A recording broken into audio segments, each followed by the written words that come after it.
그 주님의 부활 이야기는 사복음서에 다 나와 있을까요? 안 나와 있을까요? 당연히 다 나와 있겠죠. 왜냐하면 그만큼 중요하니까. 십자가 이야기하고 부활 이야기는 성경에서 마태복음, 마태, 마가, 누가, 요한에서 당연히 빠질 수가 없겠죠. 그죠? 예수님께서 근데 막달라 마리아한테 나타나신 사건은 요한복음 오늘 본문하고요.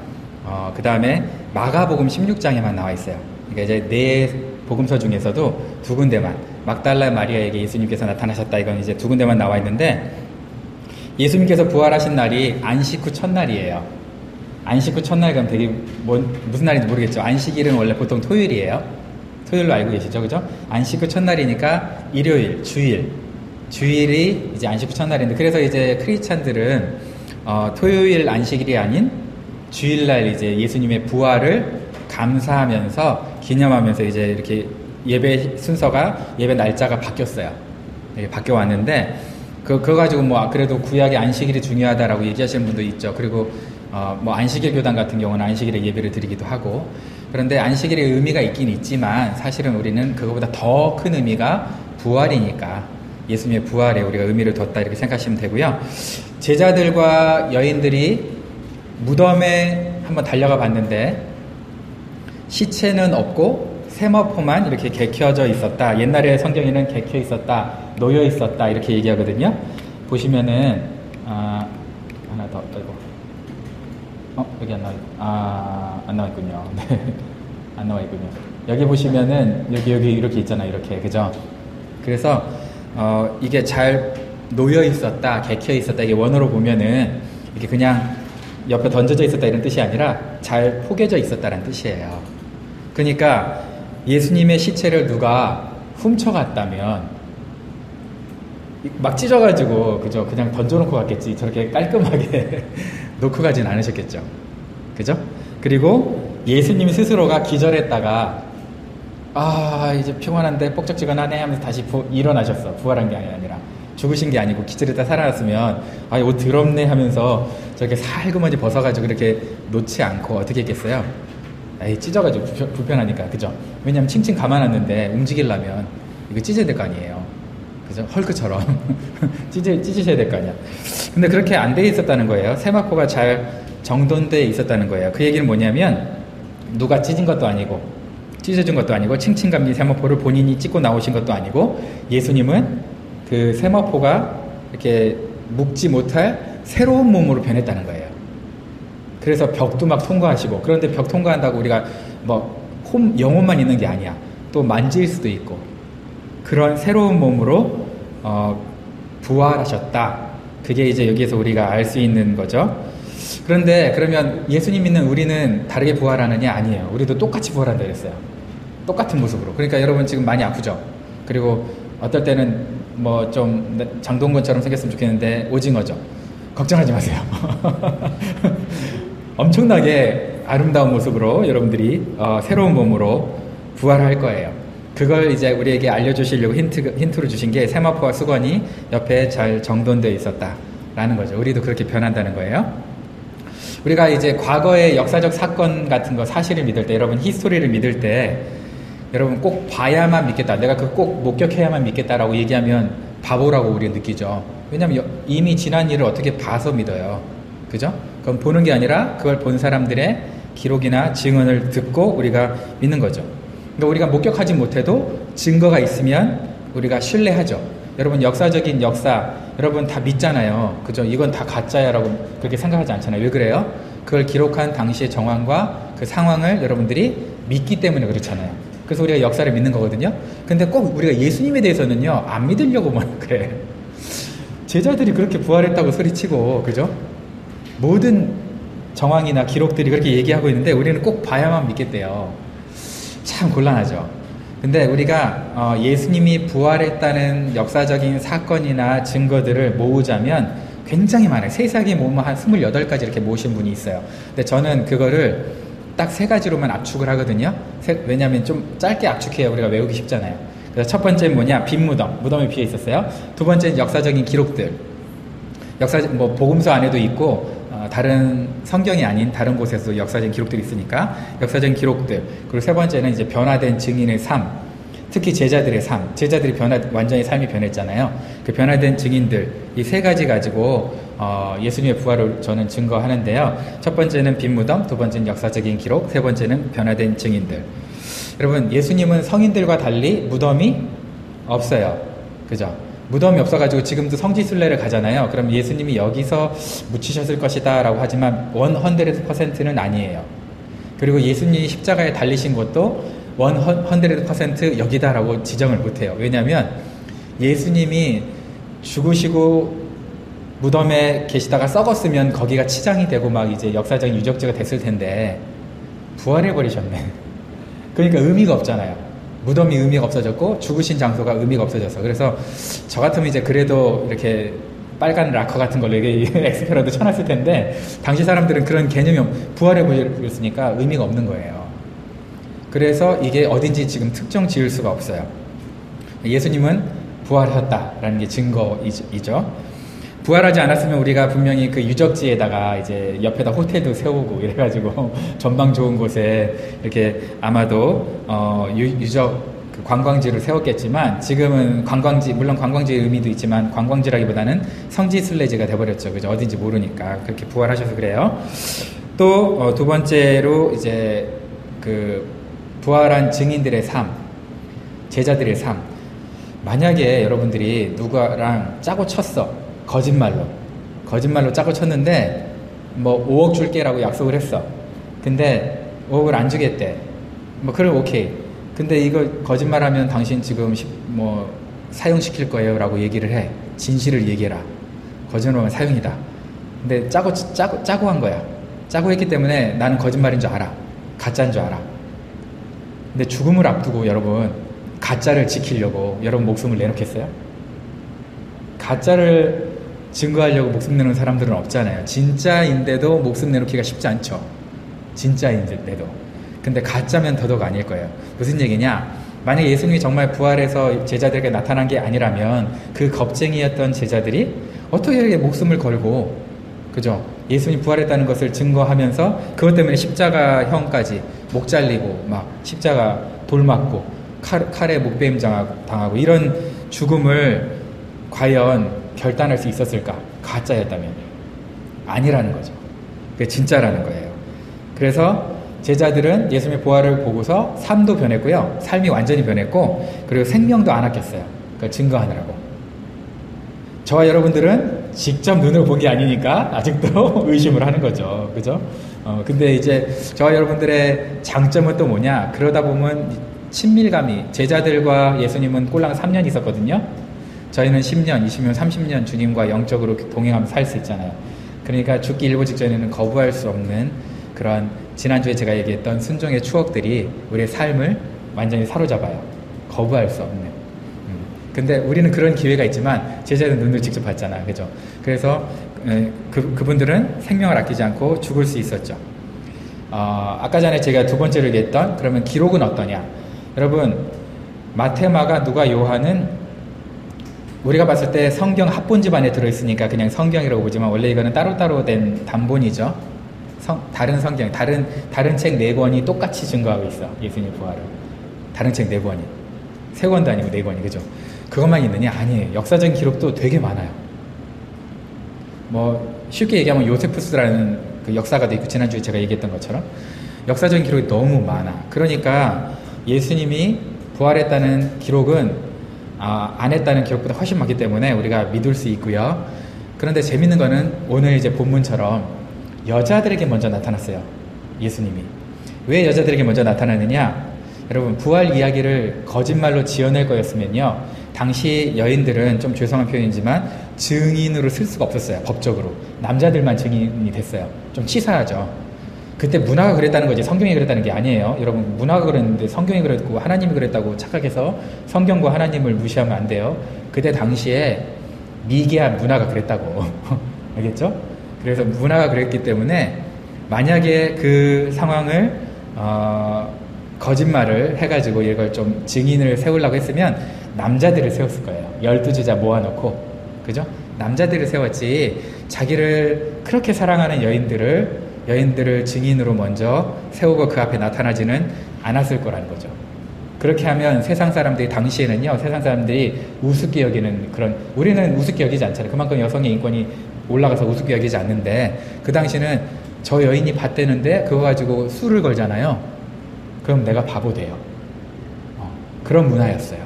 그런 문화였는데 여인들을 먼저 증인으로 내세워요. 그 여인 중에 가장 강력한 여인이 3명인데 이름이 다 마리아예요. 마리아. 3명 다 마리아. 야, 재밌다. 첫 번째는 이제 보통 이제 엄마 마리아도 같이 갔을 거라고 예상을 하고 있고요. 그죠? 막달라 마리아, 그리고 글로바의 아내라고 하는데 여러분 잘 몰라요. 그 글로바의 아내로 밝혀지는 마리아, 이 마리아가 무덤으로 갔어요. 갔는데 왜 갔을까요? 여러분, 우리는 안 읽었지만 본문 앞에 보면은요, 향품을 발라드리려고 갔어요. 그러니까 이제 안식 후 첫날에 새벽에 갔다는 거는 예수님이 돌아가시고 이제 다 씻고 이렇게 좀 닦고 세마포로 싼 다음에 났을 때 그때 향품을 원래 발라야 되는데 안식일이야. 이제 시작돼 버려. 안식일이 시작되면은 이 사람들 그거 향품 바르는 게 일이에요. 그래서 하면 안 되는 거죠. 그래서 아이고 못 바르겠다 그러고, 그러면 기다렸다가 우리가 새벽같이 일어나서 오자. 그래가지고 새벽같이 일어나서 무덤으로 갔어요. 그런데 무덤에 큰 돌이 굴려져 있는 거예요. 그리고 안에 봤더니 비어 있어요. 제자들한테 그 얘기를 했어요. 제자들도 막 달려가지고 봤는데 비어 있어요. 근데 비어 있다는 것만 확인하고 다른 조치가 없어. 그리고 이상하다 그러고 다 돌아갔어. 근데 막달라 마리아만 이때 안 돌아가고 울면서 무덤을 보면서, 이게 꿈인가 생신가 막 울면서 무덤을 쳐다보고 있었던 거예요. 울면서 무덤 안에 보니까 누가 있어요? 천사 2명이 저렇게 있는 거예요. 그죠? 발치에 머리맡에 딱 앉아 있는 거예요. 그리고 천사가 이제 울고 있는 마리아한테 물었어요. 어찌하여 우느냐? 이렇게 물어봤어요. 그랬더니 마리아가 뭐라고 했어요? 누가 내 주님의 시체를 훔쳐간 것 같은데, 어디다 위치 이동을 한 것 같은데, 아시면 저한테 알려주세요. 제가 향품 바르게요. 이렇게 얘기한 거예요. 그러니까 그때까지만 해도 부활했다는 생각을 못 한 거죠. 그죠? 여러분 같으면 부활하셨다고 생각하겠어요? 설마, 그죠? 설마. 지금도 사실 우리 눈에서 2000년 전에 우리가 그 상태로 가서 우리가 그걸 목격한다. 우리도 믿기 쉽지 않잖아요. 솔직히. 그죠? 우리도 믿기 쉽지 않아요. 그런데 당연히 마리아도 틀림없이, 믿을 수가 없었기 때문에 틀림없이 시체를 다른 누군가가 치웠을 것이다 라고 어디다 두었는지 알려주면 제가 향품을 바르겠다라고 울면서 얘기를 한 거죠. 그런데 여러분, 시체 찾으면 뭐 할 거예요? 마리아? 시체 찾으면 뭐 할 거예요? 마리아가 향품 바르겠죠. 웃으면서 바를 거예요? 와, 시체 찾았네 하면서 웃겠어요? 또 울 거예요. 어차피 울 거야. 그죠? 무슨 얘기냐? 여러분, 어차피 울 인생이에요. 시체를 찾든 뭘 하든 우리는 울 거잖아. 그죠? 여러분, 어차피 우리 울잖아. 우리 인생이 어차피 울 인생이야. 천사와 대화하는데 예수님이 좀 장난기가 있는 것 같아. 뒤에 서셨어. 까꿍 하려고. 그죠? 뒤에 딱 섰어. 뒤를 돌아본 마리아는 처음에는 그분이 예수님인 줄 몰라봤어요. 왜 몰라봤을까? 대략 이것도 우리 신학자들은 참 재밌어요. 왜 몰라봤느냐? 3가지로 막 피 터지게 싸워요. 첫 번째는 보통 마리아가 슬픔으로 제정신이 아니었을 것이다. 정신 나갔을 것이다. 슬픔으로. 정신 나갔으니까 못 알아봤다. 두 번째는, 아니 정신이 있었는데 너희들이 울면, 눈물 흘리면 앞에 뿌옇잖냐. 시야 확보가 안 된다. 울고 있었으니까 눈물 때문에 시야 확보가 안 됐을 것이다. 그거 가지고 왜 싸워? 그죠? 더 웃긴 거, 예수님이 너무 멋지게 부활하신 거야. 그 전보다. 그래서 부활하신 모습이 너무 멋지니까 이전과는 달라서 못 알아봤을 것이다. 셋 다 똑같은 거 아니에요. 그죠? 그거 가지고 뭐하러 싸워. 다 같이 공통분모가 있는데. 그런데 우리가 보통 사람들을 알아볼 때 외형으로는 못 알아볼 수 있는데, 목소리로는 사실 알아보잖아요. 친한 사람들의 목소리는, 전화 목소리는, 목소리는 알아볼 수 있잖아요.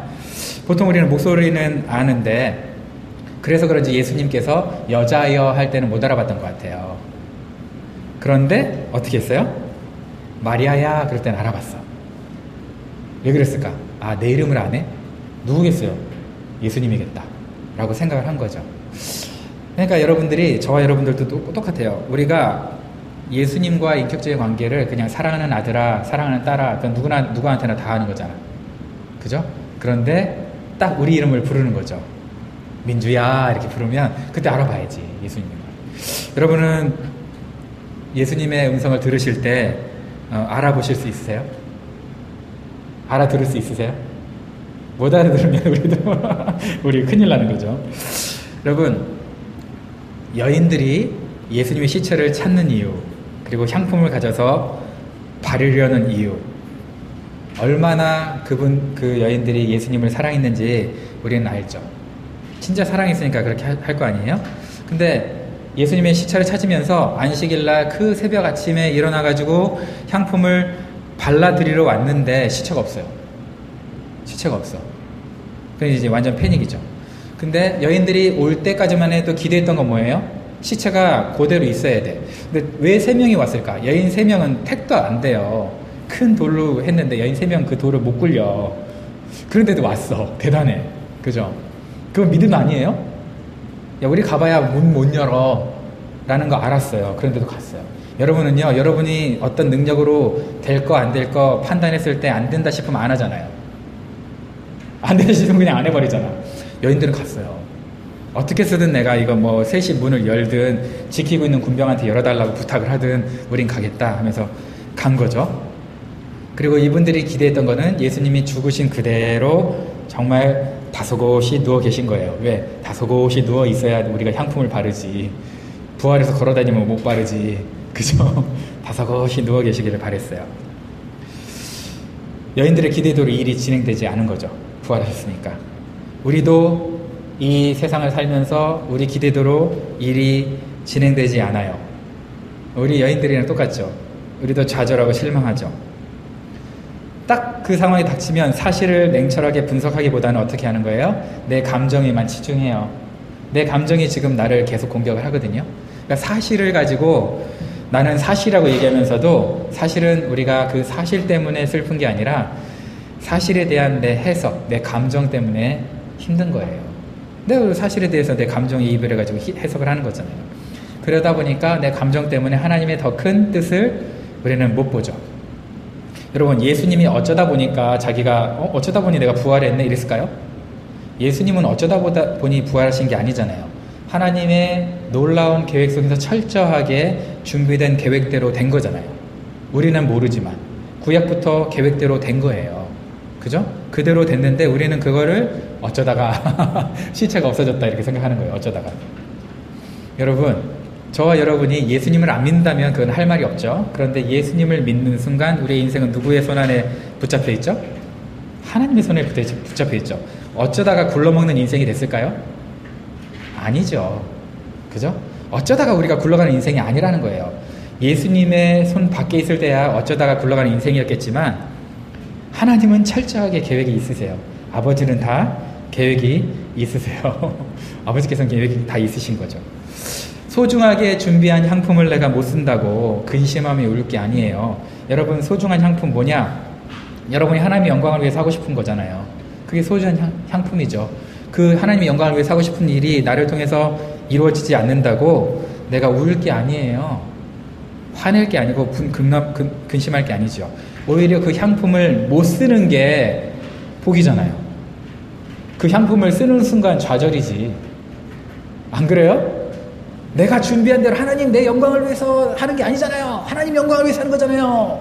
하나님이 명예를 위해서 지켜주세요 하면서 내가 그걸 쓰는 게 저주야. 지금은.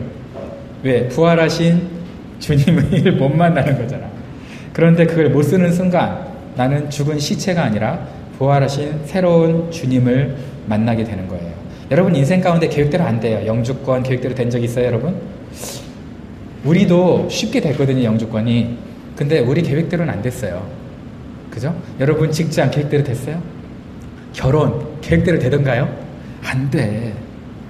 그 계획대로 내 향품 사용한 대로 안 된다고 해도 울며 좌절할 필요가 없어요. 왜? 부활하실 거니까. 주님은 부활한 모습으로 나타나는 거니까. 그래서 우리의 이름을 부르실 거예요. 여인이여 라고 물어보는 게 아니라 마리아야 라고 이름을 불렀던 것처럼 친근하게 저와 여러분의 이름을 부를 거예요. 그 목소리를 우리가 들어야 돼요. 마리아. 마리아 놀라지 말란 마리아 슬퍼하지 말란 마리아. 그래서 마리아잖아요, 그죠? 마리아 그러지 말란 마리아. 그래서 마리아. 죄송해요. 네. 안 해야 되는데. 예수님께서 저와 여러분의 이름을 부를 때 우리는 알아들어야죠, 그 음성을. 그죠? 그 음성을 알아들어야죠. 그래서 우리가 구원받는 게 전부가 아니에요. 여러분, 막달라 마리아가 왜 예수님을 사랑했느냐? 7 귀신을 쫓아줬거든요. 이건 엄청난 거예요. 7은 완전수이기 때문에 엄청난 귀신이 그 안에 있었어요. 그 7 귀신을 쫓아준 예수님에 대한 사랑이 있었겠죠. 그런데 거기서 끝나고 다른 곳에 살지 않고 예수님과 함께 항상 동행하면서 예수님의 필요를 채웠어요. 뭐 돈이 없으면은 어디서 뭐 아르바이트라도 했고요. 뭐 그렇게 해가지고 예수님의 필요를 채우면서 예수님의 사역을 도왔어요. 그러다 보니까 얼마나 친밀해졌겠어요, 같이. 친근하고 정말 서로 의지하고 신뢰할 만한 그런 관계가 됐죠. 그러니까 마리아의 이름을 부를 때 뭐 100m에서도 마리아야 이러면은 예수님이 부르면 알아들은 거예요. 그렇게 친해진 거예요, 예수님과 마리아는. 여러분, 저와 여러분의 삶에도 기적을 경험하면서 하나님의 능력 경험하면서 아싸 이게 좀 다가 아니에요.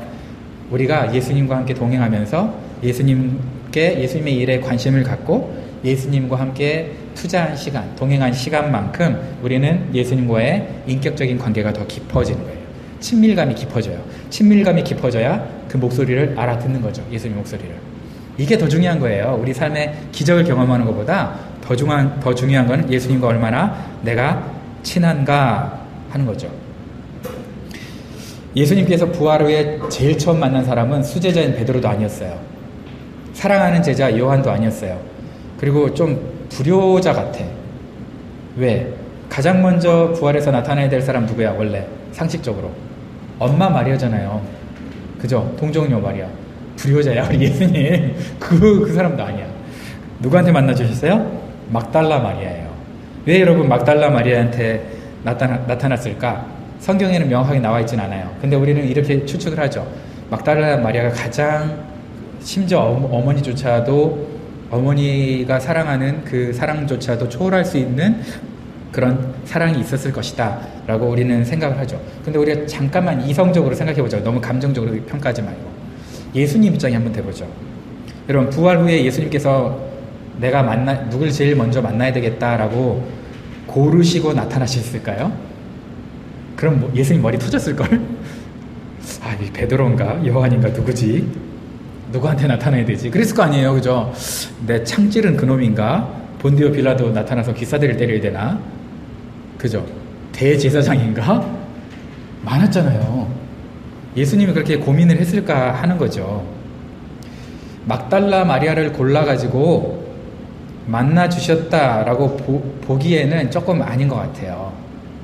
그건 아닌 것 같고요. 사실 예수님께서 부활하여 나타나실 곳에 막달라 마리아가 나타난 거예요. 예수님이 계신 곳에 막달라 마리아가 있었던 거지, 막달라 마리아가 있었던 곳에 예수님이 찾아갔다고 보기에는 좀 어려운 거죠. 제가 제 아내랑 사귈 때 있잖아요. 어딜 가더라도 우리 집사람이 어디에 있겠다라는 걸 알았을까요? 몰랐을까요? 알죠. 그죠? 그래서 매점이 있을까, 도서관에 있을까, 휴게실에 있을까, 기숙사에 있을까, 동아리방에 있을까 다 알아요. 있을 만한 시간대. 그래서 그때쯤은 거기 있겠다 그러면 제가 다른 곳에 가더라도 거길 거쳐서 가요. 왜 그래요? 만나려고. 그죠? 만나려고.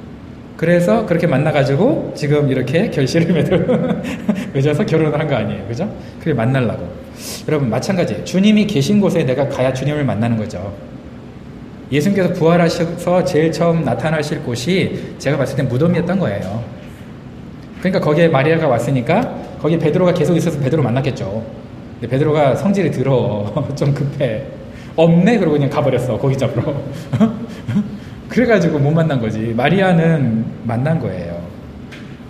내가 예수님을 찾아다니다가 발견하고 내가 만난 것 같지만 사실은 반대예요. 내가 예수님 찾았네? 이랬는데 예수님은요, 내가 널 찾은 거야.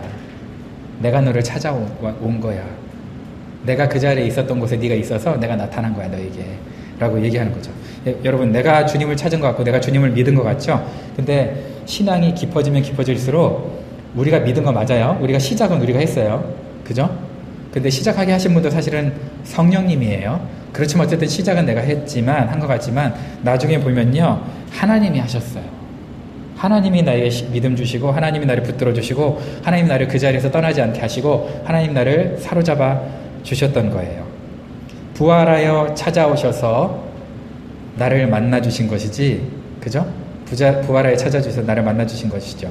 그런데 내가 한 거는 그 부활한 그 장소, 찾아오실 만한 그 장소, 예수님께서 있을 그 장소에 내가 또 있었어야만 했겠죠.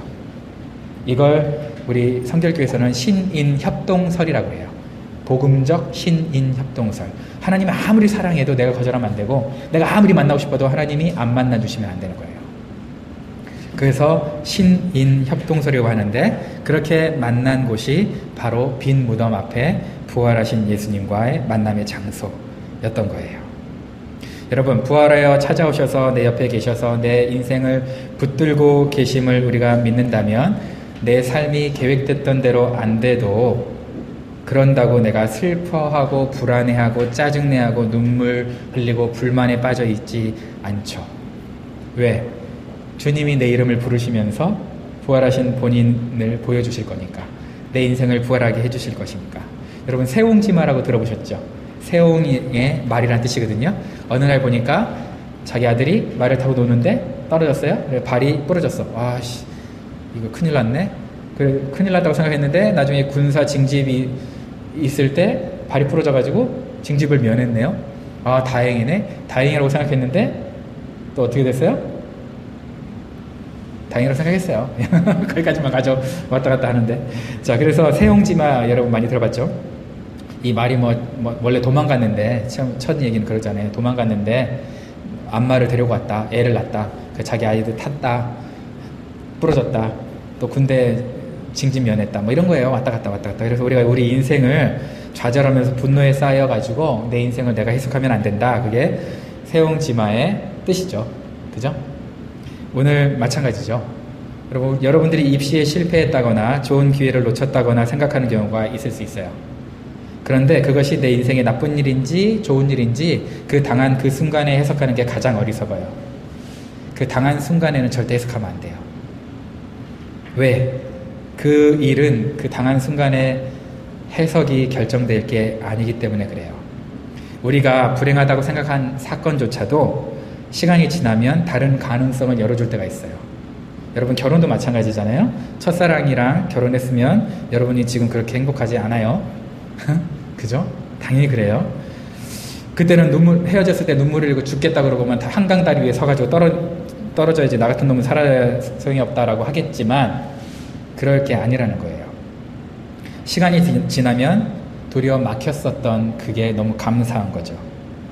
고난이 너무 감사한 거죠. 왜? 나를 더욱더 온전하게 성숙시켜주고 인도해 줬다는 걸 알기 때문에.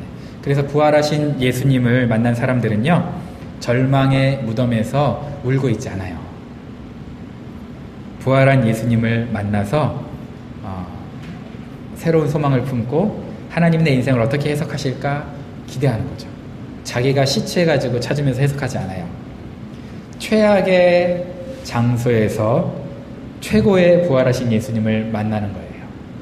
저와 여러분의 인생이 그렇게 하나님의 계획 안에 붙잡혀 있는 게 오늘 부활 사건이에요. 여러분, 빈 무덤 앞에서 시체 못 찾았다고 울지 마세요. 빈 무덤 앞에서 시체를 못 찾은 게 복입니다. 여러분, 향품 못 쓰는 게 복입니다. 여러분, 준비한 인생대로 안 가는 게 복입니다. 왜? 이제부터 하나님께서 하실 것이니까. 하나님께서 여러분의 이름을 부르고, 자, 마리아야, 이제부터 내가 하겠다. 자, 태환아, 이제부터 내가 한다. 라는 소리를 여러분들이 들으실 수 있는 기회죠. 좌절하지 마십시오. 무너지지 마시고 낙담하지 마십시오. 하나님이, 부활하신 주님이 오늘 여러분과 함께 하십니다. 이 은혜가 여러분에게 함께 하시기를 주님의 이름으로 축원합니다.